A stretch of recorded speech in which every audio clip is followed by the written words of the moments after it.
나라가 하나니 나라도 한다. 수면건강연구소의 캠페인입니다. 어쨌건 얼굴을 보고 어떻게 알 수 있느냐. 기도가 좁은 사람일수록 숨이 적게 들어가겠죠. 야, 숨이 적게 들어간다. 지금 우리 그 전문의 같은 경우는 네. 좀 목이 좀 가늘잖아요. 네, 가늘고 길고. 미인형들이 목이 가늘고 길다고 하던. 목만 미인이에요. 예. 그런데 예. 가늘수록 막힐 확률이 많겠죠. 뭔가 어떤 요인에 의해서. 그렇죠. 예. 그래서 왜 가늘어졌을까? 왜 가늘어졌을까요? 뭐 기린이라서 참 저희 남편이 저보고 기린형이래요. 아, 네. 예. 그런 것 같아요. 뭐 기린이라 자꾸 보려고 해서 가늘어지진 않았을 텐데. 자, 우리 그 코골이를 연구하다 보니까 진화론으로 이제 들어가더라고요. 네. 우리 진화 학계에서는 뭐 침팬지가 인간의 조상이라고 하잖아요. 그렇죠. 그러면서 그때 그 원시인 네안데르탈린 크로마뇽인 뭐 했던 그 시절의 얼굴형과 현대 인류의 얼굴형은 어떤 차이가 있을까를 보는 거죠. 보통 옛날 그 원시인들 보면 다 특징적으로 입이 이렇게 튀어나와 있죠. 그렇죠. 예. 그 당시에 언어를 썼을까요? 안 썼을까요? 그래서 언어는 없었지만 무언가 이렇게 소통하는 소리는 있겠죠. 소리는 예, 내죠. 예. 침팬지도 소리가 나고. 그렇죠. 예. 어떤 동물 지렁이 빼고는 소리가 다 나는 것 같아요. 폐기관 있는 예.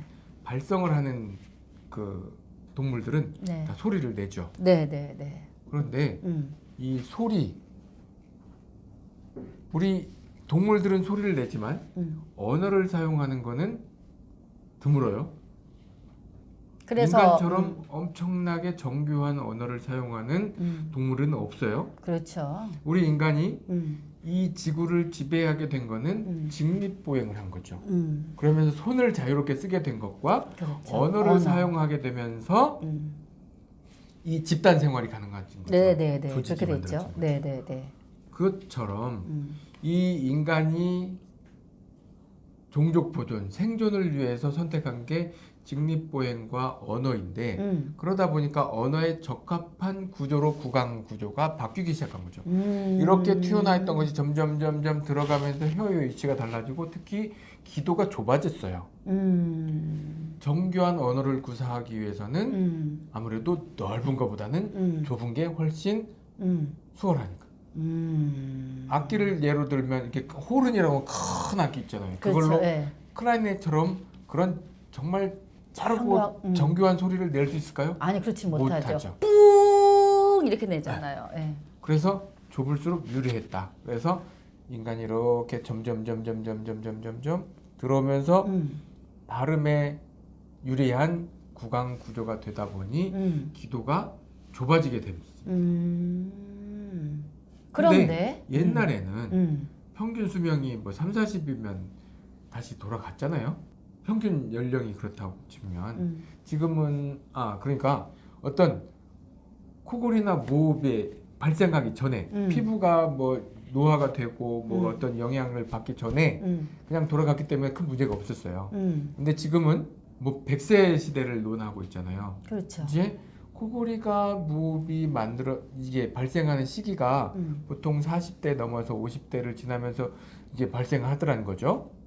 대부분 20대, 30대도 있지만 그러다 보니 그런 문제가 나타나기 시작하는 게 그 이제 중년을 넘어서인데 그리고 나서도 한참을 더 살잖아요. 네. 그러니까 문제가 생기고도 한참을 산다?